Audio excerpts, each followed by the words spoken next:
Good evening, everybody, and welcome to the Borderline Podcast with me, your host, Andrew Willix. And tonight, guys, we're joined by another amazing guest who we're going to try and destigmatize some issues around mental health, talk about their own story of overcoming adversity, and ensuring that you never need to feel alone again with your own mental health journey. So without further ado, I'm joined by Chris Terzakos tonight, who's joined me all the way across from America. Now, Chris had quite a challenging upbringing, and that's going to be spoke about a lot on how he became a successful leader. He was also the author of 3 impactful books. We're going to talk about resilience, leadership, mentorship, and obviously along with his personal experiences of overcoming adversity. I'd say Chris is also going to delve into his self-healing journey from hernia, the significance of maintaining healthy testosterone levels, and the role nutrition plays in overall well-being. And throughout this conversation, he's going to keep on emphasizing the importance of mental health and self-love and encourage listeners to pursue their goals and not let negativity deter them. So without any further ado, guys, really enjoy Chris Terzakos. All of his information is in the episode description below. If you're watching on YouTube, please like and subscribe for more content. Enjoy. 7 minutes. Chris Terazakis, thank you so much for giving me a little bit of your time and coming up to the Borderline Podcast this evening to talk to me. How are you doing? How are you doing, man? I'm doing good, brother. First, I want to thank you for having me on your showcase, your platform. And I'm here to express my experience and wisdom, whatever questions that you need to seek. Excellent. The pleasure is all mine, honestly. And for anybody that isn't aware, Chris is the author of 3 books, like we're going to cover throughout this episode. Hernia Without Surgery, Natural Testosterone After 60, and Belonging to Yourself. So, there's going to be a lot of information covered in here. Like we talked about, it's probably going to go the full length, I think. Chris, for the audience back home in IMOF and listening across the world, could we just go back to your start in earlier life and just talk about an earlier Chris, please? Okay, good. So I'm born and raised in New York City. I live in a tough neighborhood growing up. Single mother, raising 4 kids. Most of my childhood, I played baseball. I was scouted by 2 professional baseball teams. It didn't happen, and I'm responsible for that. I didn't listen to the coach. I didn't have a father over me, so you better do this, you better do that. So I'll make a long story short, it didn't happen. I went into construction. I became a leader in a matter of 3 years in the business. I ran a company for 18 years with over 250 employees. So I was a leader at a very young age. I was actually a leader even when I played baseball. I was one of the captains of the team. So leadership was most part of my life. Yeah, we often hear that quite often. People growing up from hardened backgrounds they show that kind of resilience and leadership. Would you say that obviously, living that kind of harder lifestyle, so to speak, led to a lot of that sort of resilience and leadership that you just spoke about? Well, absolutely. And the key to that was you can always make mistakes in a leadership position. The key also is don't make the same mistake twice. So teaching yourself, it's 100% normal. You're going to fall down. You got to get back up. Don't give up. Be dedicated, be disciplined. Treat people the way you want to be treated, and you become a good leader in life. Yeah, that's so true. Like you say, treat people the way that you want to be treated. Just the golden rule of life, isn't it? So, right. So you nearly made it as a professional baseball player, but you said that you're kind of responsible for that not happening. Could you just talk a little bit about that and the reasons why that didn't materialize? Yeah, sure. So the reason why that didn't happen, I had a coach. His name was Coach Sherman. I mean, the guy loved me to death, right? He knew about my family situation. He knew I came from a tough neighborhood. A lot of things were going on in my lifetime, but he was trying to coach me along, Chris, they're coming. You got to go to bed early. You got to do this. Don't go out with your friends. He ran the whole, the whole mathematics on me, but I didn't listen. That's the thing. I didn't listen. When the scouts came, I wasn't playing to my fullest. Back then when you're young, I think I was like 18 or 19 years old. I was like, so what? Today, now that I'm more experienced in my wisdom, I wish I would have had it then what I have now, because I wouldn't have made those mistakes. So yeah, I went out, hanging out with my friends, Stat Saturday, the scouts came. I was on the field. I really didn't care if they liked me. I didn't care if they, drafted. I didn't care. But today, I'm here to express myself that if you're young and you're listening to this, care of what your profession is, because if you were born, to do something creative and you be the fullest at it, keep it, do it. You have to care. That's the one thing. You have to care of what you're going to do in your life. You have to care. Yeah, that's such an important message, because I think you kind of hit the nail on the head there. When you're younger, there is that lack of care that you're always going to have tomorrow, or tomorrow isn't really a reality because you've got this endless time frame, and it's easy to slip out of progression and whatnot at such an early age. So, right, of course, can I ask there? Obviously construction then obviously took a major part of your life in the leadership. Just how much did that leadership then, change your mindset later on in life? Like we're going to cover that leadership aspect, that resilience aspect, and how you coach and inspire people today. Like what did you learn from construction that you can still utilize today with people that you speak to? Great question. I love helping people. I've done it all my life. I have a passion for helping others. And being a leader, you're not only a leader in construction, because people say, hey, Chris, can I talk to you on the side? I got something going on in my life. Now you're almost like a therapist. So they talk to you about their marriage, their kids, their car broke down, their grandparent. They talk to you about various things because you're their leader in the business. So, I have a passion for that. And if I can give you my best advice, then I'm going to give it to you. Yeah. Most, you know what, Andrew? Most of the time, people answer their own questions. People answer them. Yeah, that's actually really true. Especially when we're talking about giving advice, because that's something that happens on this podcast with me all the time. It's happened already in this episode, that you've said something in context that I can immediately relate to, and it kind of almost gives me a little bit of advice for things that I'm questioning amongst myself. And like I say, when you hear that sort of stuff, it helps you connect with one another. So I'm assuming that obviously, working with so many people, like you said, you almost become like a therapist to them.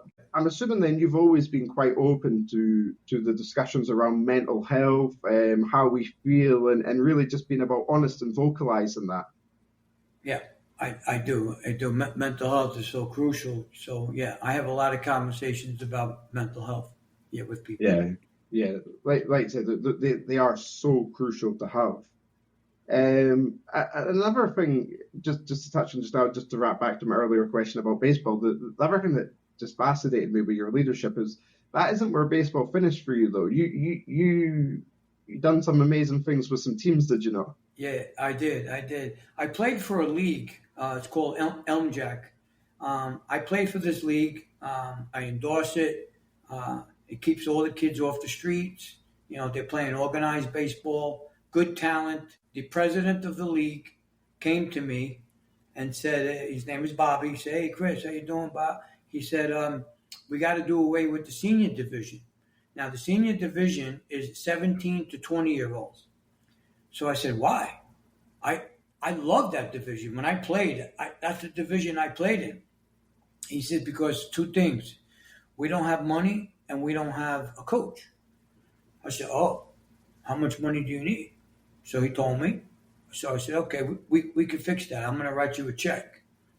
He goes, really? And he started crying. I said, what are you crying for? It's just, here, I'm going to write you the check. Now you keep the team. He goes, yeah, but I don't have players and I don't have a coach. I said, what? You don't have players? He goes, I got maybe 3 or 4 guys that want to play, but I don't have a full team. So I said, oh, shoot. All right. You know what? I'm going to coach the team and I'm going to do scouting. I'm going to go get a team put together. He goes, really? I said, yeah. Here's the check. I'll do my diligence. I'll start tonight. Tomorrow I'll start. So I went to the nearest park in my neighborhood. There was always like 15, 20 kids always playing like in the park. And they all knew me because I used to play basketball in the park. I played handball.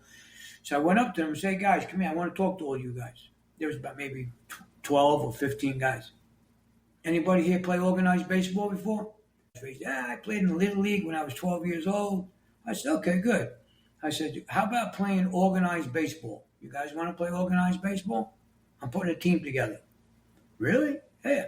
Talk amongst each other, I said, and let me know. If you do want to play, you come Saturday at the Elm Jack baseball field. I'll be there at 9 o'clock in the morning. If you want to play and you're interested, I'll be there.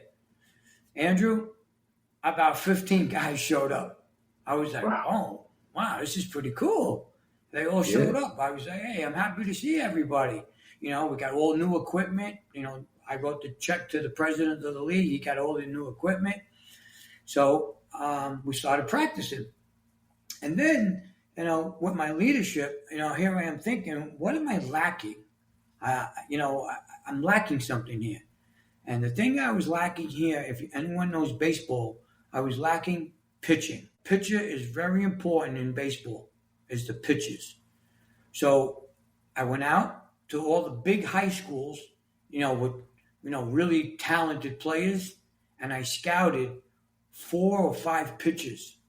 So I would watch their game. After the game, I approached them, a guy named Jose. Hey, Jose, how you doing? I'm Chris. He's like, hey, how you doing? I said, I love the way you pitch. I love your talent.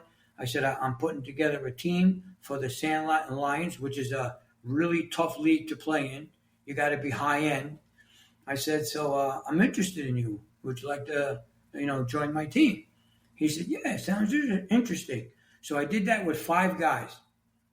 They all came. The problem was that the street guys were clashing with the high school guys. 2 different personalities. Yeah. So what happens? You got a storm. So again, we're going to go back to leadership. What's the best way for me to mend this? Because now they're in competition with one another. They're calling each other names. I was like, all right, listen, this has got to stop. How do I make it stop? I had barbecues. I would hang out with them on a Saturday afternoon. I said, everyone come to my house. I had a nice big house, big backyard. Come for barbecues.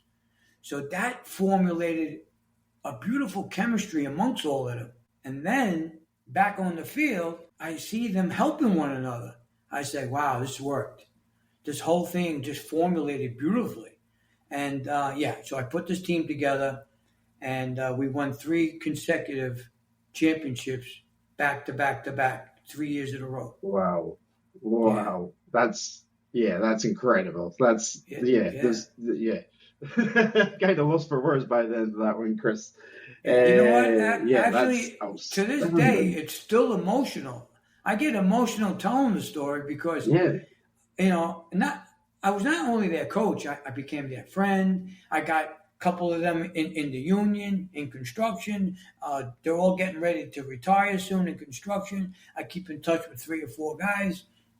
Other guys went to the Marines, to the United States Army. It's still an emotional story to tell, and I love telling the story, and I appreciate you asking about this story because this is a really deep story. It's a good ending. It was a good ending. Yeah, I absolutely loved hearing it, and I'm sure everybody else loved hearing it. It's a proper hero story, that the kind of almost underdog story that you love to hear, and like you say, when you've spoken about that, you really became such a integral part of their lives, and to change the way that they were even bonding with one another. Just how rewarding was that for you, knowing that you talked about earlier in the episode that it's quite hard upbringing in parts of New York and whatnot, and to know that you were getting these kids off the street a little bit as well, and filled up with an activity and something positive in their life. Just how rewarding was that exactly for you? It's unbelievable, the feeling.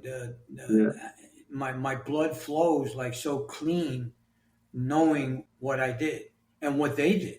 It's what all of us did. Yeah. So putting the whole thing together, formulating the picture, putting all the pieces to the puzzle together, and making it a happy time. Besides the competition, I wanted everyone to have fun. Even if they lost the championships, I wanted you to have fun. That's all I wanted. That's amazing, man. Like I say, I loved hearing that story. I'm really glad that I asked the question, so you got to cover it. If Yeah, you don't thank you. mind, could we just could we jump forward a little bit? Obviously, fitness is a major part and has been a major part of your life.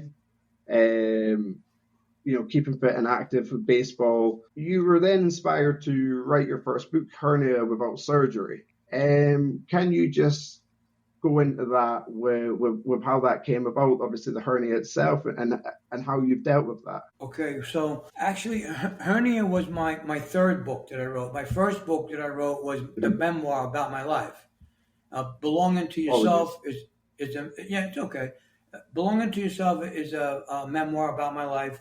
Hernia without surgery, yeah. So I'll tell you how that happened. In my early 50s, right? I'm 65 years old now, but in my early 50s, I would say about 50, 51, I was going through change of life. But they call it midlife crisis. So midlife crisis, I'm in the gym. I wanted to step up my game. I mean, I look good. I'm ripped. I still got a six pack at my age, but I wanted to bulk it up a little bit. So I started lifting heavier weights. By lifting heavier weights, what happened? I got a hernia. I went from bench pressing 275 up to 375. I never should have done that. I'm not competing. I'm not in contests. So if your audience is listening, if you're not going to compete and you're not going to be in any kind of tournaments, there's no need for you to bench press Yeah. 375, 400. There's no need for it. So I'm the result. I did it. I got a hernia, an inguinal hernia. It's right on the groin. I went to the doctor. He looked at it. He said, "Oh, we got to do surgery."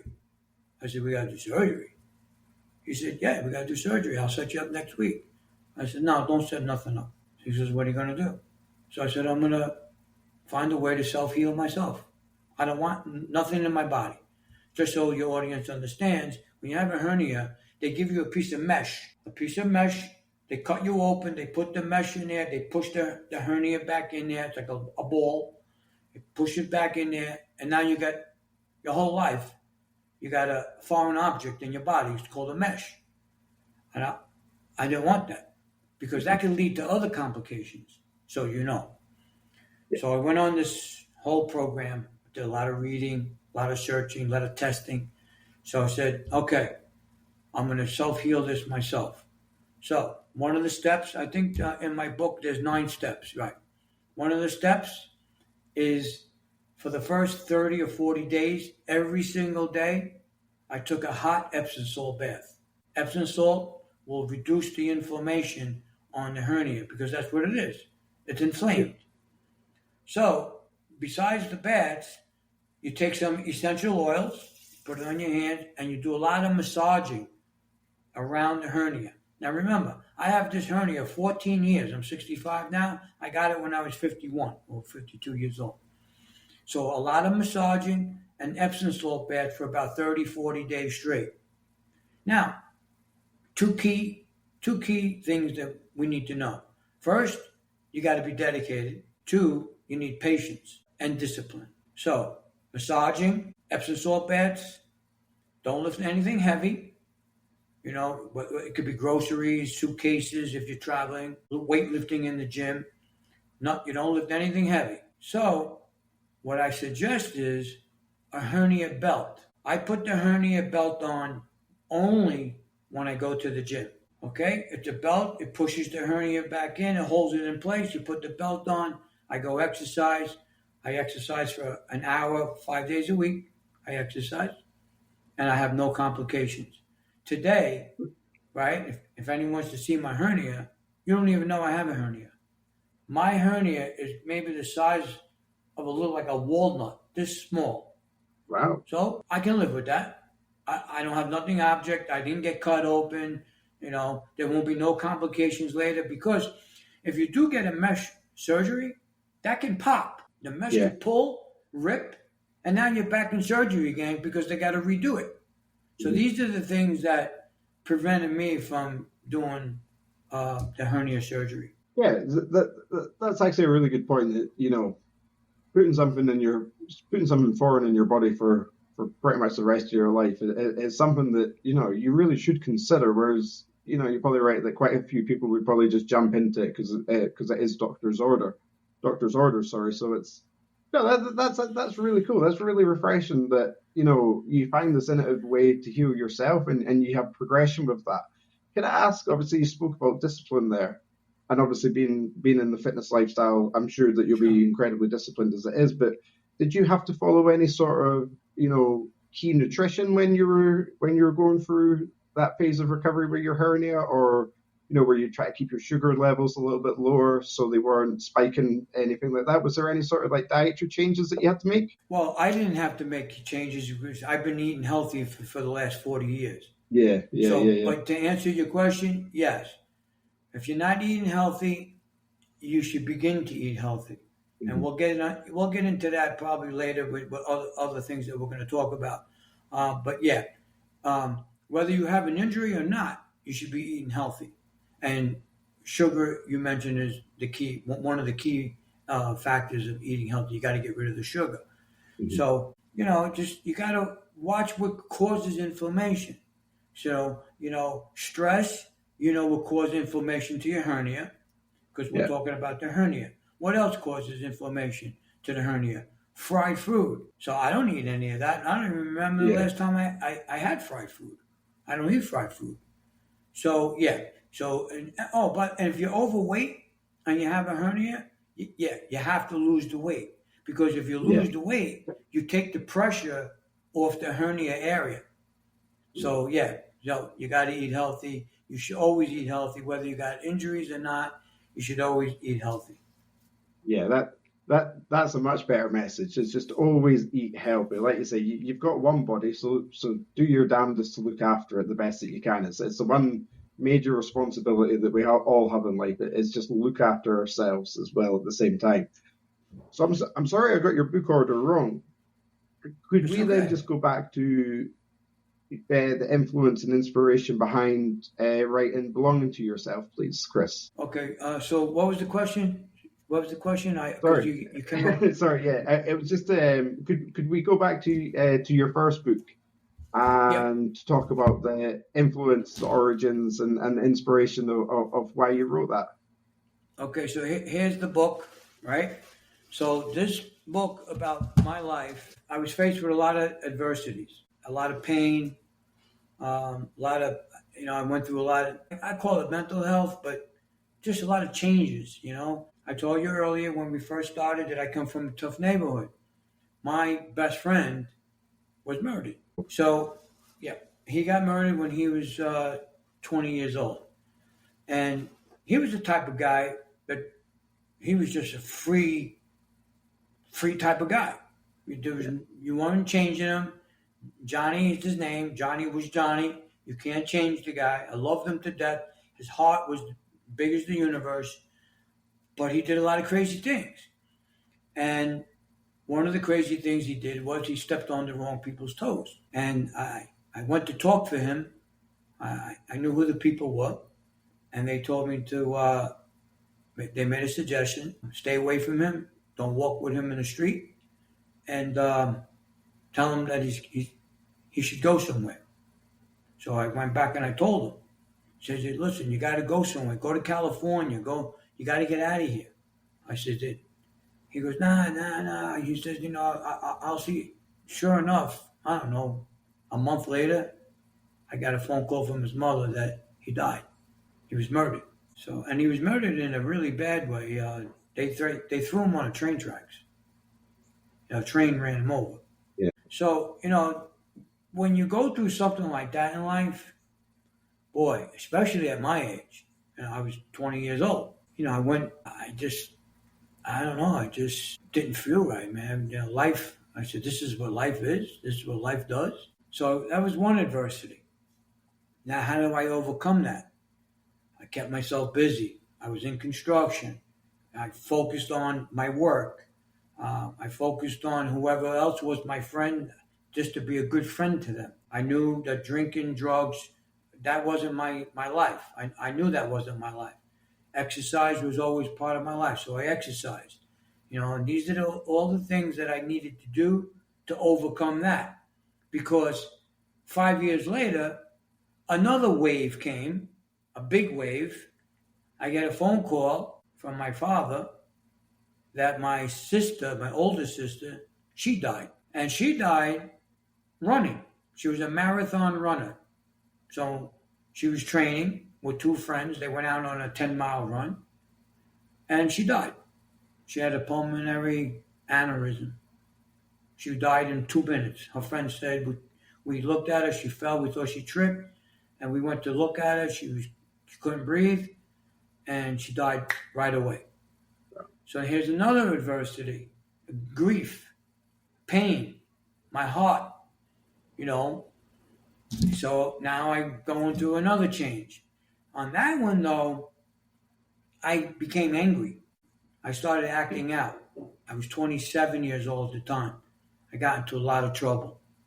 I started acting out. I was angry at everybody. I just didn't care. Yeah. And I wound up, law enforcement arrested me. I was in court for 2 years. And after that, I said, you know what? I need to get my life together. I went to anger management, which I love that lady today. I don't see the lady today, but I love that lady today. She did a lot of good things for me. And so I did anger management. I did it for 4 years. And then I was on my way again, back on track. So those are the stories in the book. I talked about good things. I built the largest casino in the United States. I was there for 7 years. I built it. I was a project manager for a company that I worked for. We had, I think, 300 employees on the job to build that casino.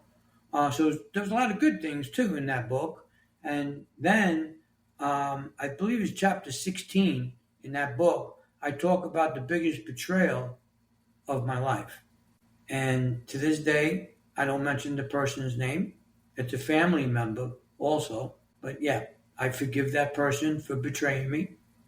I guess he did it for his own success. And I forgive him. We don't talk. We haven't talked in over 30 years. But I talk about that. And just to give in the book some advice to people, when someone close to you betrays you, what to do, how to handle it. Forgiveness has got to be the first step. I know it's hard, but you got to forgive. Bitterness and hatred is not going to make you feel good. You're not going to be a happy person.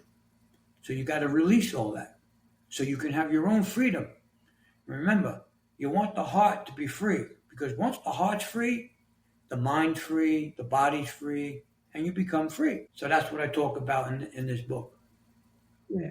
Wow, that was so lovely put. And just so many important messages in there. Yeah, again, just to hit home in a couple. Yeah, I'm getting a lot of good responses on that book, by the way. People. Yeah. I bet you are. Like I say, a little thing about me is I've only just started this year just writing my own book, my own kind of memoir, same sort of, nowhere near the depths of what you've experienced, but it's something that you said there. I'll just lead with this question to start off with.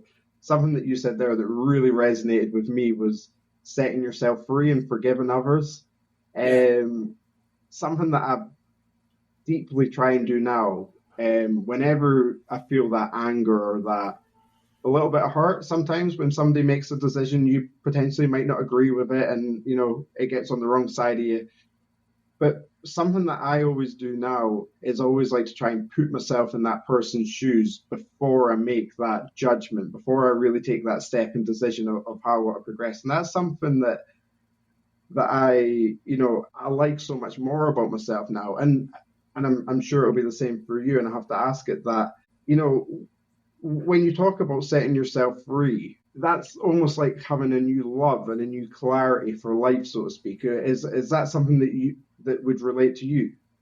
Yeah, when you set yourself free, it's self-love. You have to have self-love, in order to set yourself free. So self-love first, and then you have to love others. In my life, I always put everybody first before me. And then I started catching on over the years. I was like, wait a minute, this is not putting everyone else before me. I got to put myself first. And that's what I did. I transformed, positive mindset again. I said, self-love. I need to be free. I need to be free of myself, free-minded, free heart. And that's what I did. Nice one, man. Nice one. And just to ask you, do you do any kind of routine and any sort of kind of meditation or any sort of mindfulness or that? Do you implement that into your daily or weekly life just to, kind of help resonate that calmness with yourself? Yeah, I do a form of meditation. It's not really meditation, but it's a form of it. I'll take 15, 20 minutes of my time, my free time to myself. So whether it's I lay down on the couch with a pillow, I could look up at the ceiling, just lay there and just think some good positive thoughts. It's a form of meditation, and it just makes me calm, makes me free. I feel good. When I'm finished, I'm ready to get back on track with what I have to do on my daily life.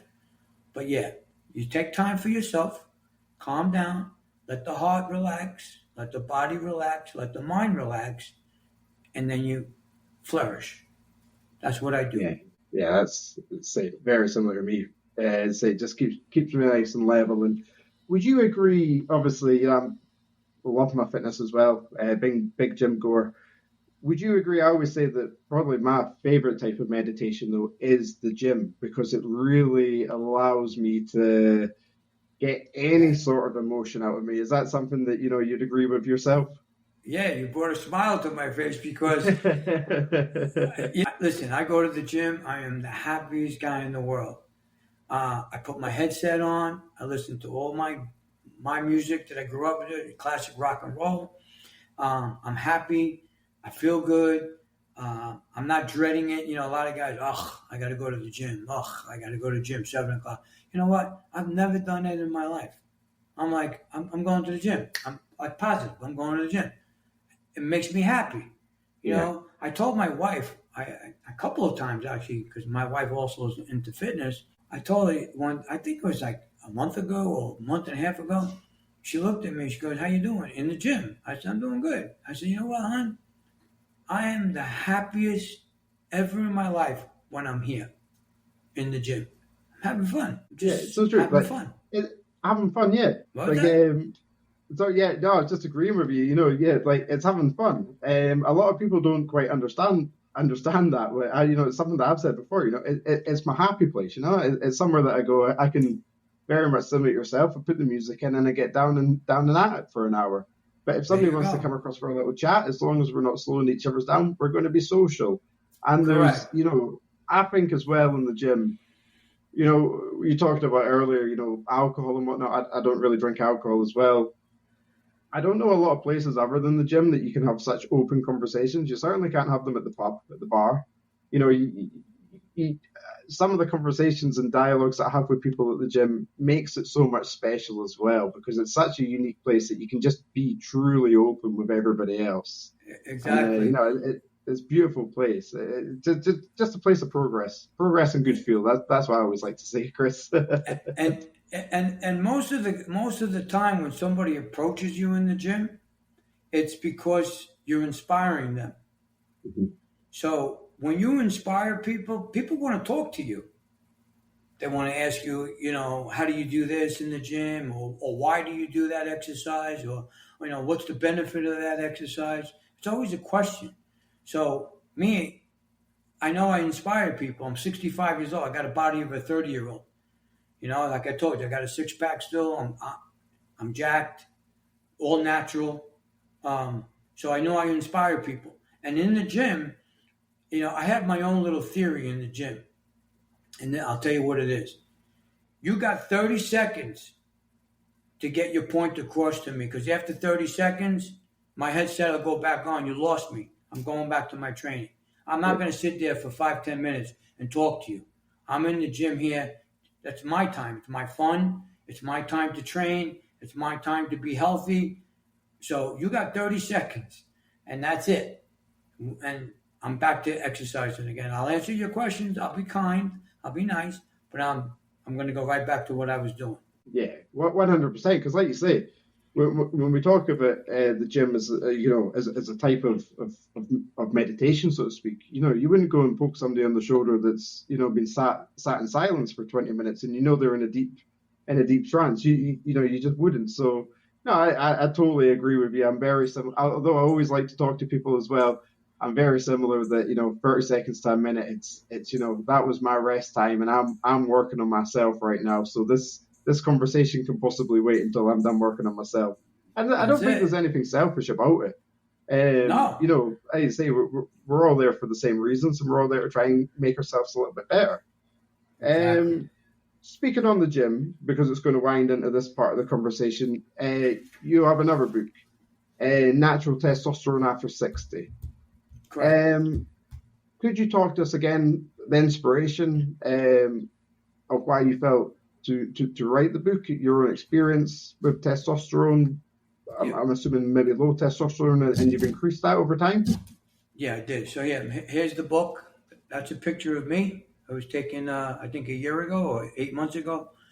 So, on all my books, I have to tell you who I owe it to. My wife. My wife, she encouraged me to write these 3 books. And I know I'm sensitive right now. She's my biggest supporter. She supports me of what I do. So she told me to write these books to help people.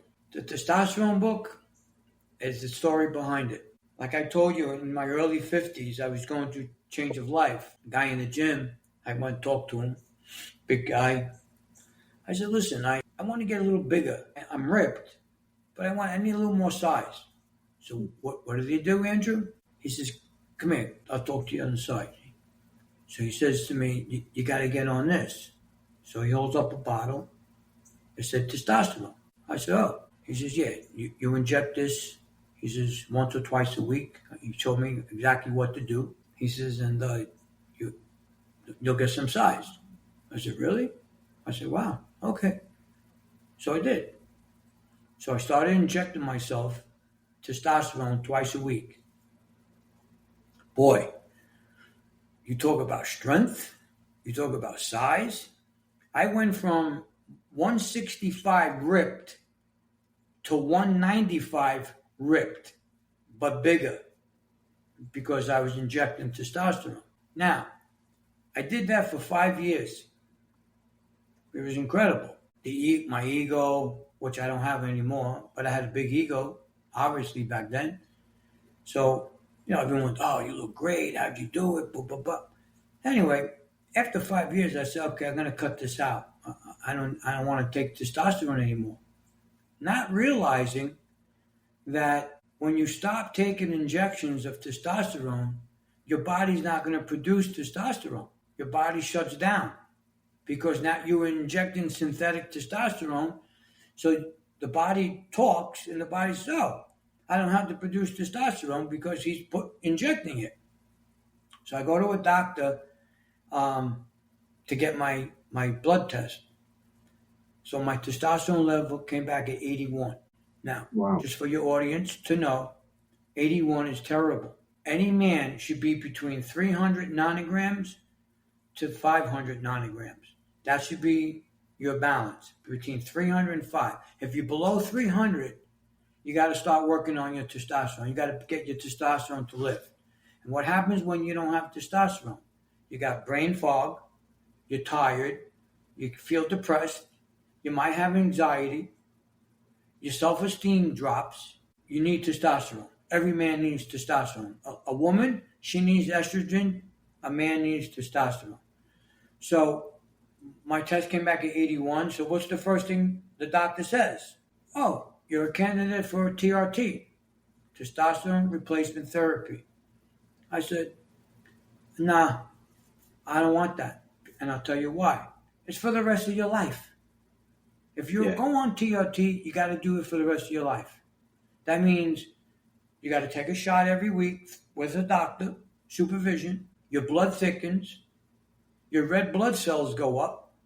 Your blood pressure goes up. you could get a heart attack. You can get a stroke. You got to donate blood every 3 months because now your blood is thick. So now you got to donate blood. You got to release the old blood and put new blood in your body. So who wants that for the rest of their life? Not me. Certainly not me. And by the way, you got to watch enlarged prostate because when you're taking testosterone, it will enlarge your prostate. So these are all the things that, people should know. Do they know it? They probably know some of it. Maybe they don't know any of it. But guess what? You're listening to this podcast, now you know all of it because I just gave it to you all. So make a decision. TRT for the rest of your life or my program. And I don't mean you to go out and buy my book, but learn about my program or what I did. So I went from 81. I started my own program. 9 months later, I went back now to a different doctor, a holistic doctor. Holistic doctor won't put you on TRT. So I went back to a holistic doctor, took another test, and my level came back 648. It's in the book. Wow. Both tests are in the book. So I went from 81 to 648. My program worked. And I'm still on my program. I still follow, all the steps that I did. And my testosterone level today is, I'm going to say it's about 700. And that's high for a 65-year-old man. When you're 65, you might be about 400, 450, maybe even 300. But I'm about 700 now. I'm maintaining it. And I got the remedy to talk about it. Yeah, I was going to say, you mustn't be, as I say, 700 just now. That's got to be close, like you said, 30-year-old, 35-year-old, kind of young adult sort of range, isn't it? So what I'm trying to hit home there, the main point, that it's not like a coincidental rise, that just being more apparent and just taking a little bit more self-love for yourself, the things that may naturally increase it from 89 to 120 or 140. This is a huge meteoric difference. So, there isn't any, cutting the cloth in between it. It's definitive data, is what I'm trying to say from that, which is incredible, because I know personally, I've had a couple of blood tests across my time. I'm always incredibly interested in the parallels between mental health, anxiety, and depression with low testosterone in men, because, like I said to you before we started recording, the subjects of TRT, testosterone, they're not big in the UK. People don't usually have these types of conversations. The information just isn't there, and I think there's the very taboo of the word steroid still scares a lot of people across here or at least, it's kind of hidden away in that respect. Right. Would you just be able to talk on again the link between, low testosterone and anxiety, and why that may lead to poor choices and poor decision making, and how it can really affect your life? Yeah, it's really a problem, throughout the world. Low testosterone, and in the United States, everyone's talking about it. They're talking about, low testosterone, TRT.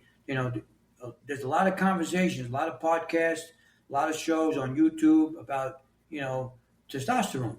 So it's so important for a man to be at a normal range. You mentioned anxiety. Guys are committing suicide because they didn't know that testosterone was low. They just felt that they were depressed. Okay? Now, so if you're depressed, go get your blood exam. Get up, feel good, Like the name of my website is called healingwarriors.com. I'm a healing warrior. Why? Because I get up and I make shit happen. I'm not going to sit there like a depressed guy and go like this. Don't do that. Get up, make it happen, be motivated, be inspirational to others who sit with you, or, in your household with your kids. Remember, even if you're moody, a moody guy should go get his testosterone level checked. Why are you moody? What something bothering you? You should be happy. You got a wife, you got kids, you got a house. You should be happy. Why are you moody? You know why? Your testosterone level might be low. Your hormones are off balance. So what do? I eat food that benefits me, that benefits my hormones, that benefits my testosterone. That's the food that I eat. I'm not going to put food in my body to lower my testosterone. And we can get into that, when you're ready. But I'm not doing that. And I don't want people to do that. I want you to be healthy. Be healthy. A lot of young guys, listen, you're 30 years old. I know you're losing testosterone because that's when it starts, around 30. You start declining. And you know what? One of the key factors of that is because you're stressed. You're stressed out. When you're stressed out, your body won't produce testosterone.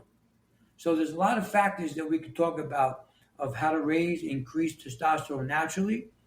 And I'll wait for you to ask me the questions. Yeah, absolutely. So let's get right into that. So obviously earlier, you spoke about that you live in an incredibly strict and healthy diet.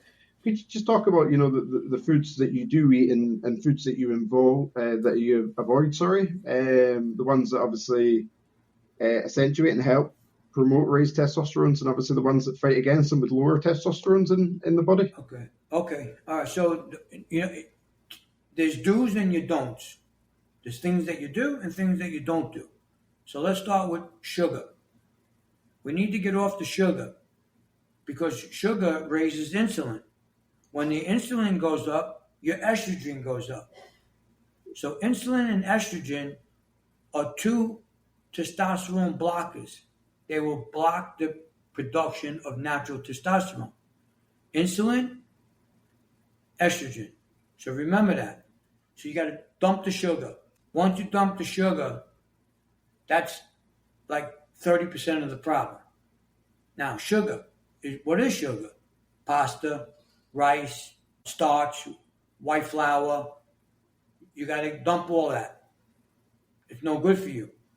You go to the supermarket, and I've said this on a podcast yesterday, everything is a lie in a supermarket. Yeah.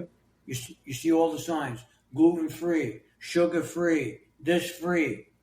Don't believe it. It's all a lie.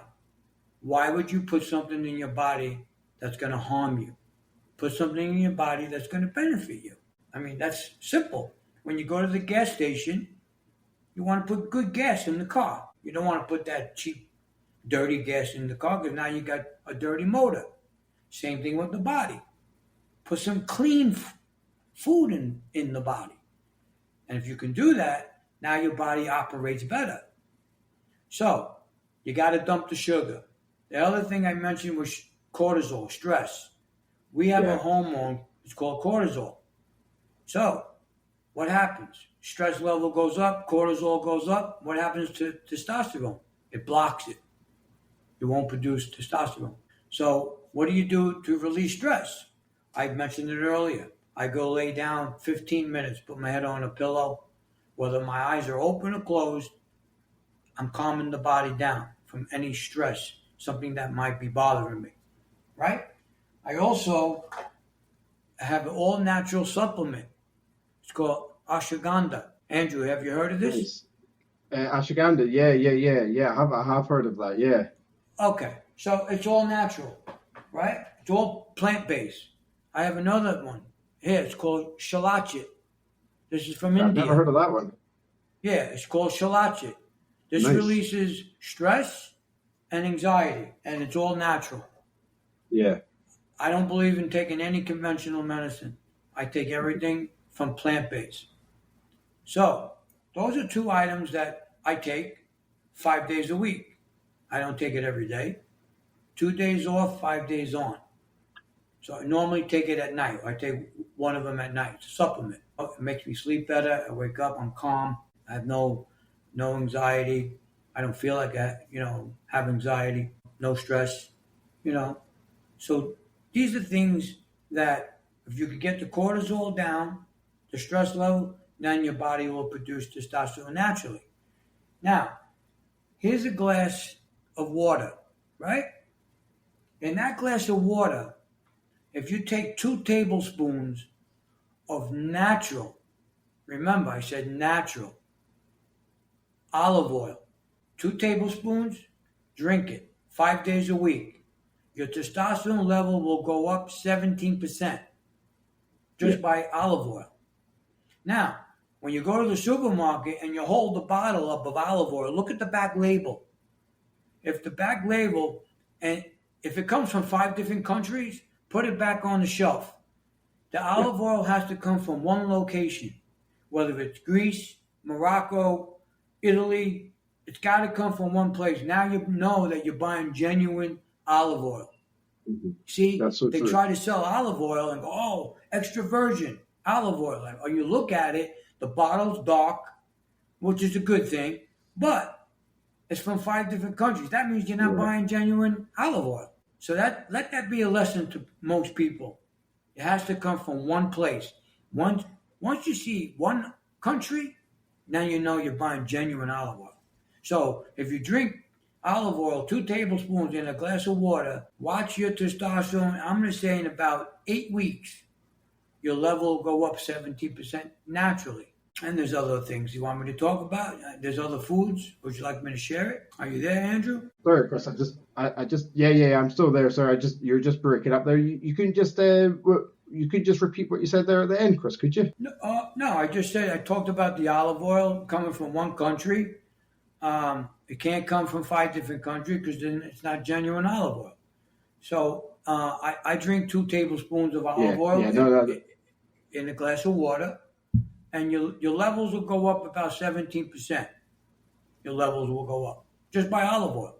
Yeah, like I said, it's like them very healthy fats are just the major, or I always found the major role player that I always find with kind of keeping my mind, my body, my hormones seem to be in check. That you speak of the olive oils and whatnot, fruit as well. You're better sugars, I should say. Although a lot of frozen fruit, I should say for myself personally, just in smoothies and yogurts. Right. But yeah, it just shows, that you are the living proof, the living embodiment that this is possible if you've got the right mindset and you have the right resilience. And Chris, you've not had to say one of a better word. You've made an amazing life for yourself. It sounds at times that life's tried to fight back at you, but at time and time again, you've overcome the adversities and you've amassed yourself, and you've been a winner like that, and like you say, a warrior, I should say. What I always like to do towards the end of the podcast is I always like to give the guest a couple of minutes, just to say anything that they want to say to the audience, some life lessons that maybe they've learned and they would like to pass on, words of encouragement for anybody listening. Sure. Just anything that you think would resonate with the audience, Chris, in your own time, please. Okay. So first, thank you for having me on the show. The first thing I recommend is you got to be true to yourself. You got to be true of who you are, what you want to do in life, how you want to do it, how you want to be treated, how you want to treat people. So that comes from being true to yourself. The other thing is, which is pretty powerful, that I want to share. Don't let anyone stop you from what your goal or your mission is in life. Don't let anyone stop you. If you hear any negativity, if you share it with anybody or what your mission is, and you feel like you're getting some negative feedback, you got to walk away from that person. Don't let anyone stop you from what you want to do. That's really crucial to know. Thanks, man. There's always a message that a guest always brings on, and just that last one with you, because regular listeners to the podcast will know that this year has been quite a developmental year for me. I've been going through quite a few the highs and lows and trying to navigate myself through the highs and lows of life. And I just thanks for that last little passage that you just said. It got to me there, because that's a message that I like to reiterate in my own head, is just stop letting people put you down, and just keep on focusing on the goal at hand. And at the end of the day, you will succeed. And it's talking to people like you, Chris, that make me realize that, my own dreams are possible. Like you say, you are the living proof. You're an incredibly inspirational man. Amazing story to go with it as well. And so motivational, a true leader of resilience, and just a real stand-up guy. I've really, really, really enjoyed having you on the podcast. So you don't need to thank me. My thanks, stop with you, man. It's been my absolute pleasure to have you on the podcast. And I'm sure you've, like I said before at the start, the subjects that we've spoken about, they aren't normal subjects that we hear across the side of the pond. So yeah, just once more, thank you so much, Chris, for giving me up a bit of your time and coming on this evening. I really do appreciate it, mate. Thank you so much. I appreciate you too. Thank you. Bye for now. No worries, man. No worries. And like I say, guys, Chris has got 3 books. The links to all them books are going to be in the episode description below. Likewise, you can find out more about Chris with all his websites, his Instagram handles, social media handles as well will all be covered on there. So do give him a follow across on all them. I'm sure that, there's going to be so many people that are going to want to follow on from the story and pick it back up once we finish up tonight. If you are listening on YouTube, it would really mean the world to me if you could drop a like and subscribe. It really does help us get on the algorithm. That really helps everybody else hearing stories like this to give them the motivation, to show them that things are possible if we just put our minds to them, put our bodies towards them, and really just concentrate on them. And like I've said time and time again, Chris is the proof of that. Guys, this has been an absolute belter. I've loved this one. It really has hit home a lot of the subjects that I've related to cover, and I'm sure you have as well. From Chris Terzakis across in sunny Florida, and from Andrew Willicks back here in Scotland, this has been the Borderline Podcast. Good night.